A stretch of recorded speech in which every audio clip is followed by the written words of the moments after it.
उन्हाळ्याच्या सीझनमध्ये सगळ्यांच्याच आवडीचा मस्त असा थंडगार मँगो मिल्कशेक तर झालाच पाहिजे.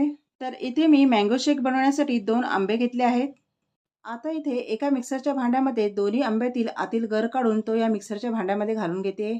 आता वरून मी 3 चमचे साखर घालते.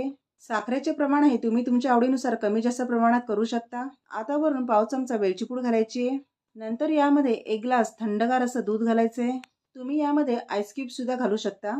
आता हे सर्व मिक्सरला मस्त फिरून घ्यायचे. मी इथे आईस क्यूब न घालता थंडगार दूध घातले. तर असा हा आपला तयार झाला आहे एकदम थंडगार असा मँगो मिल्कशेक. याला आता मी ग्लासमध्ये सर्व करून घेते. उन्हाळ्यामध्ये आंब्याचं सीझन असल्याने तुम्ही सुद्धा मँगो शेक नक्की ट्राय करा. आता वरून गार्निशिंगसाठी आंब्याचे बारीक पीसेस आणि बदामाचे बारीक काप करून घालायचे. तर अशा प्रकारे आपला मँगो मिल्कशेक बनवून तयार झालेला आहे.